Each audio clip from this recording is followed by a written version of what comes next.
Bismillahirrahmanirrahim. Hari ini kita bahas makalah atau makalah yang ke-29 dan 30. Qala al-musannif rahimahullah nafawi bidarain. Ya.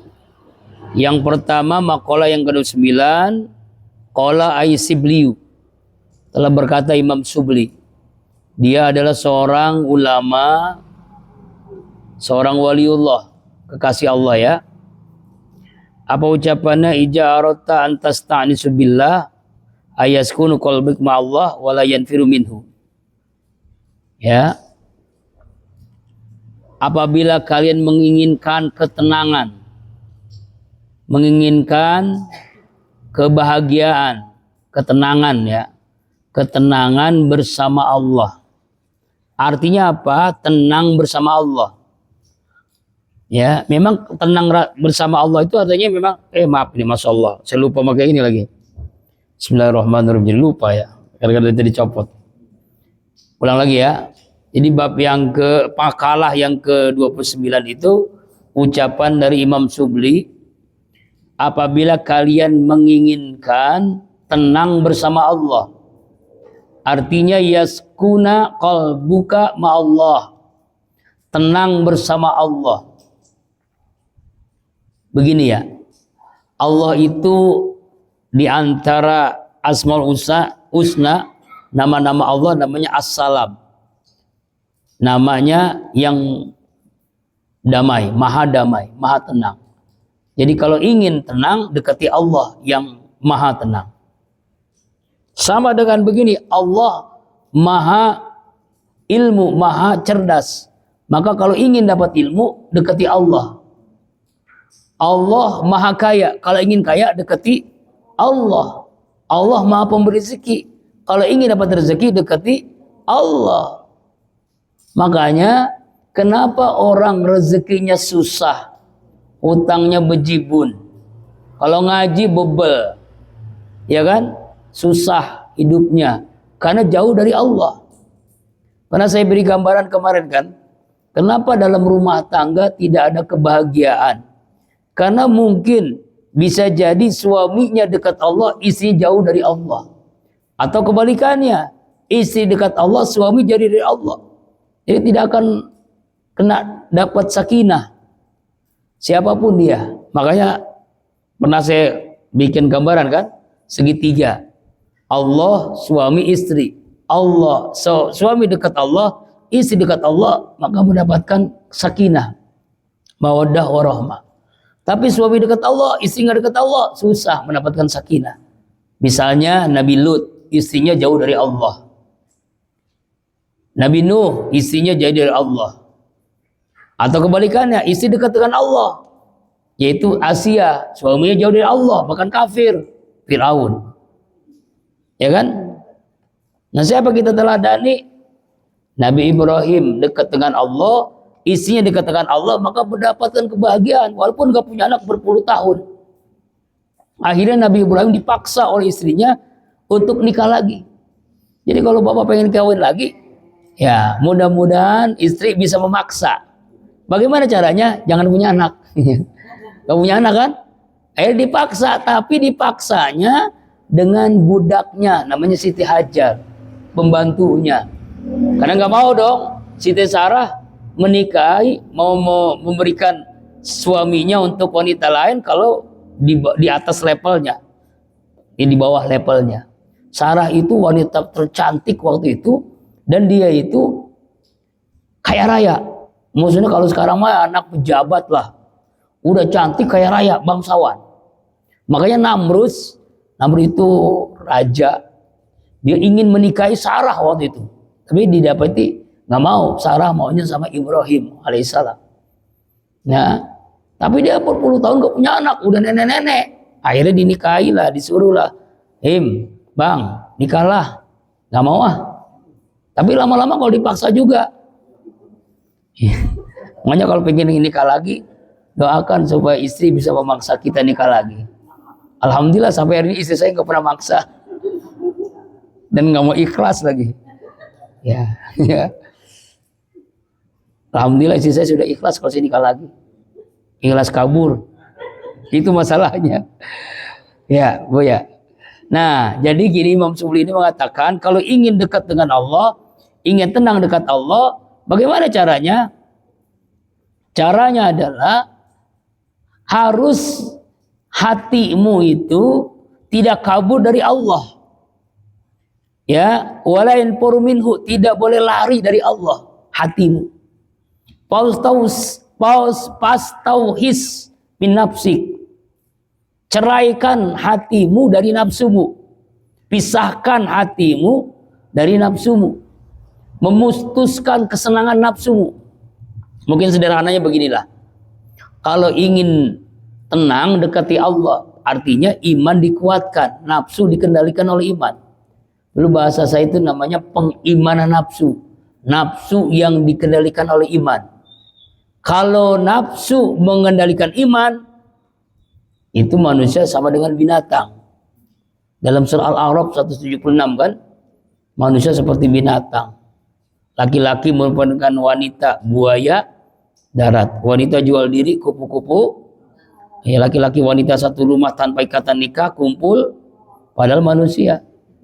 Kenapa bisa begitu? Yaitu karena nafsunya lebih dominan daripada imannya. Sekarang kan, nauzubillah nih ya, ini terjadi. Nauzubillah min dzalik. Ada kiai yang mengamili santrinya buat cabul. Ada kiai yang niduri istri orang. Ada ini Pak. Lagi ramai nih. Tapi nah ada yang ustadz yang sodomi lah. Nauzubillah. Makanya kalau pilih kiai, pilih ustadz tuh pilih-pilih. Benar nggak dia menjalankan syariat Allah? Paling berat jadi ustadz itu paling berat. Karena dunia akhirat kita kan. Masya Allah. Mohon doanya supaya saya bisa istiqomah ya. Nah setelah itu Imam Subli ditanya setelah matinya an halimil mana? Maksudnya apa? Mati ditidur. Maksudnya apa? Mimpi. Ketika mimpi dia ditanya sama Allah. Ini kan pertanyaan luar biasa nih. Kalau Allah itu memang seperti itu. Mimpi ya, dalam mimpinya apa mimpinya ini? Nah, ketika mimpinya Allah berfirman kepada Imam Subli. Allah Ta'ala ya Abu Bakr, yang dipanggil Abu Bakar, mungkin nama aslinya kali ya, Abu Bakar, bapaknya Abu Bakar. Ya Imam Subli tanya oleh Allah dalam mimpi waliullah itu benar. Dalam mimpinya mungkin ditanya dalam mimpinya oleh Allah. Bima ghafartalak. Apakah sebab apa yang menyebabkan aku mengampuni dosamu? Lalu Imam Subli Abu Bakar ini menjawab, karena amal solehku. Bima solihil amali. Kata Allah, la, bukan. Lalu aku katakanlah bi ikhlasi ibadati, karena ikhlas ibadahku, la, bukan. Kultu aku katakan lagi bi haji wa saumi wa solati, dengan hajiku, dengan puasaku, dengan solatku, kolak, la, bukan dengan itu. Kultu aku katakan bi hijrati li solihin li talabil ilmi, karena hijrahnya kepada orang-orang soleh dan karena untuk menuntut ilmu. Kata Allah, bukan. Akhirnya penasaran ini dalam mimpi itu. Kenapa engkau ampun dosaku ya Allah? Apa penyebabnya? Ilahi pabima, kenapa? Kalau Allah Ta'ala, maka Allah berfirman, atas kirihi nakuntu tamsi fi darbi Baghdad wa wajadtu hirratan saghiratan. Jadi artinya kata Allah kepada Imam Subli, ingat nggak kamu jalan di kota Baghdad itu Irak. Kamu menemukan seekor kucing lagi kedinginan, menggigil, lemah. Lalu kamu ambil kucing tadi ditaruh di kain wol yang tebal, mungkin semacam kain lah ya, kain yang tebal, kain mungkin bekas apa gitu, ditaruh karena kedinginan kucing itu. Kamu letakkan kucing itu sebagai kasih sayang kamu kepada kucing itu. Ya benar itu, ya Allah, aku lakukan itu. Iya. Ya. Maka apa kata Allah? Bi rahmati litilka hirrah rahmatuka. Karena kasih sayangmu dengan kucing itu, aku rahmati engkau, aku ampuni engkau, aku sayangi engkau. Itulah yang menyebabkan engkau masuk surga. Makanya hati-hati dengan kucing. Ya. Nah, kita mau boro-boro ya. Kadang-kadang diusir, digebugin,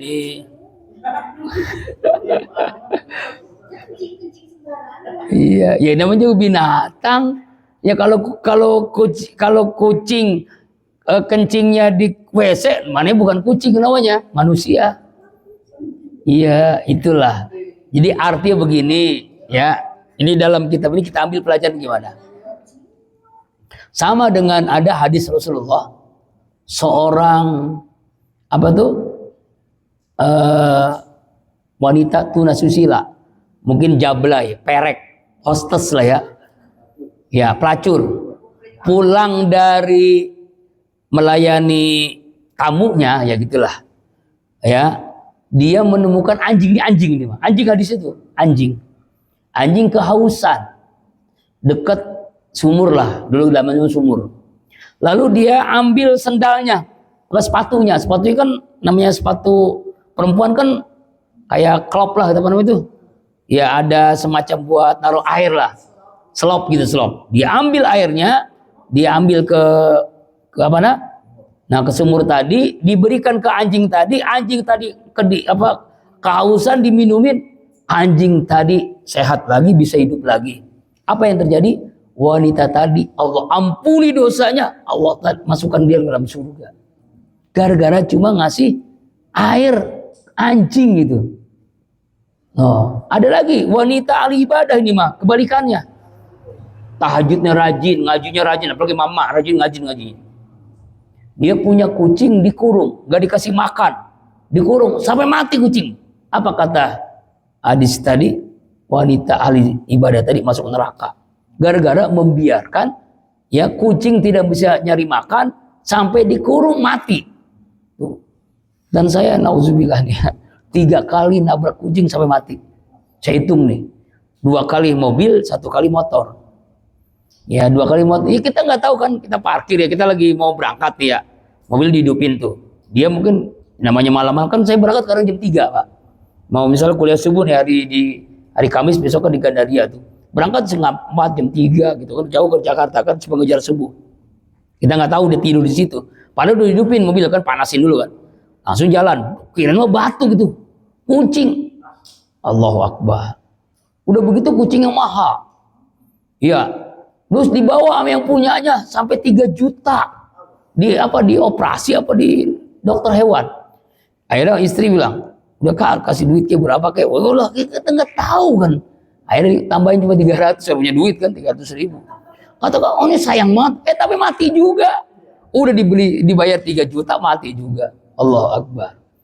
Nah itulah, itu yang pertama. Yang kedua, hujan waktu itu. Mungkin dia kedinginan, kucing kali ya. Kita parkir, kita pulang dari dakwah. Akhir belakang, mati lagi nih.